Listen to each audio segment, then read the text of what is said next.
Class 9th, Beehive Chapter 6, My Childhood. Can you think of any scientists who have also been statesmen? Apj Abdul Kalam, whose projects in space, defense, and nuclear technology guided India into the 21st century, became our 11th president in 2002. In his autobiography, Wings of Fire, he speaks of his childhood. 1. I was born into a middle-class Tamil family in the island town of Rendezvous in the erstwhile Madras state. My father, Jainul Abdin, had neither much formal education nor much wealth. Despite these disadvantages, he possessed great innate wisdom and a true generosity of spirit. He had an ideal helpmate in my mother, Ashiyama. I do not recall the exact number of people she fed every day, but I am quite certain that far more outsiders ate with us than all the members of our own family put together. 2. I was one of many children, a short boy with rather undistinguished looks, born to tall and handsome parents. We lived in our ancestral house, which was built in the middle of the 19th century. It was a fairly large pucca house, made of limestone and brick, on the Mosque Street in Rameswaram. My austere father used to avoid all inessential comforts and luxuries. However, all necessities were provided for, in terms of food, medicine or clothes. In fact, I would say mine was a very secure childhood, both materially and emotionally. 3. The Second World War broke out in 1939, when I was 8 years old. For reasons I have never been able to understand, a sudden demand for tamarind seeds erupted in the market. I used to collect the seeds and sell them to a provision shop on Mosque Street. A day's collection would fetch me the princely sum of 1 anna. My brother-in-law Jalaluddin would tell me stories about the war which I would later attempt to trace in the headlines in Dinu money. Our area, being isolated, was completely unaffected by the war. But soon India was forced to join the Allied forces, and something like a state of emergency was declared. The first casualty came in the form of the suspension of the train halt at Rameswaram station. The newspapers now had to be bundled and thrown out from the moving train on the Rameswaram road between Rameswaram and Daniskodi. That forced my cousin Sam Sudden, who distributed newspapers in Rameswaram, to look for a helping hand to catch the bundles, and, as if naturally, I filled the slot. Sam Sudden helped me earn my first wages. Half a century later, I can still feel the surge of pride in earning my own money for the first time. 4. Every child is born with some inherited characteristics into a specific socio-economic and emotional environment and trained in certain ways by figures of authority. I inherited honesty and self-discipline from my father. From my mother, I inherited faith in goodness and deep kindness, and so did my 3 brothers and sister. I had 3 close friends in my childhood, Ramanatha Sastry, Aravindan, and Sivaprakasan. All these boys were from Orthodox Hindu Brahmin families. As children, none of us ever felt any difference amongst ourselves because of our religious differences and upbringing. In fact, Ramanatha Sastry was the son of Pakshi Lakshmana Sastry, the high priest of the Rameswaram temple.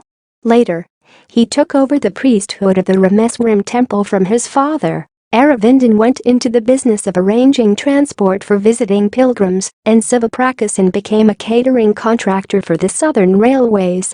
5. During the annual Shri Sitarama Kalyanam ceremony, our family used to arrange boats with a special platform for carrying idols of the Lord from the temple to the marriage site, situated in the middle of the pond called Ramatirtha, which was near our house. Events from the Ramayana and from the life of the Prophet were the bedtime stories my mother and grandmother would tell the children in our family. 6. One day when I was in the 5th standard at Rameswaram Elementary School, a new teacher came to our class. I used to wear a cap that marked me as a Muslim, and I always sat in the front row next to Ramanatha Sastry, who wore the sacred thread. The new teacher could not stomach a Hindu priest's son sitting with a Muslim boy. In accordance with our social ranking as the new teacher saw it, I was asked to go and sit on the back bench. I felt very sad, and so did Ramanatha Sastry. He looked utterly downcast as I shifted to my seat in the last row. The image of him weeping when I shifted to the last row left a lasting impression on me. 7. After school, we went home and told our respective parents about the incident. Lakshmana Sastry summoned the teacher and in our presence told the teacher that he should not spread the poison of social inequality and communal intolerance in the minds of innocent children. He bluntly asked the teacher to either apologize or quit the school and the island.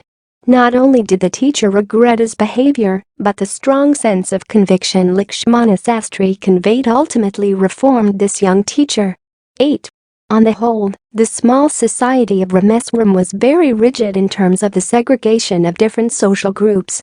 However, my science teacher Subramania Iyer, though an orthodox Brahmin with a very conservative wife, was something of a rebel. He did his best to break social barriers so that people from varying backgrounds could mingle easily. He used to spend hours with me and would say, "Kalam, I want you to develop so that you are on par with the highly educated people of the big cities." 9. One day, he invited me to his home for a meal. His wife was horrified at the idea of a Muslim boy being invited to dine in her ritually pure kitchen. She refused to serve me in her kitchen. Subramania Iyer was not perturbed, nor did he get angry with his wife, but instead, he served me with his own hands and sat down beside me to eat his meal. His wife watched us from behind the kitchen door. I wondered whether she had observed any difference in the way I ate rice, drank water or cleaned the floor after the meal. When I was leaving his house, Subramania Iyer invited me to join him for dinner again the next weekend.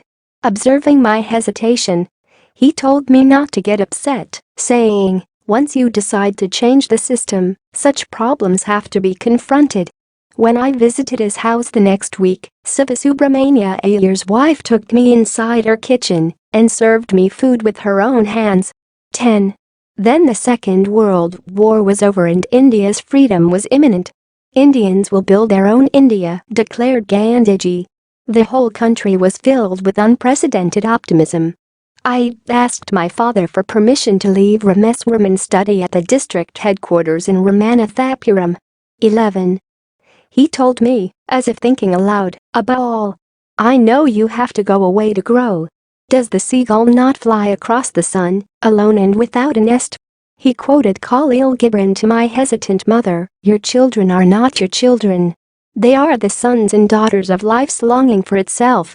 They come through you, but not from you. You may give them your love, but not your thoughts. For they have their own thoughts.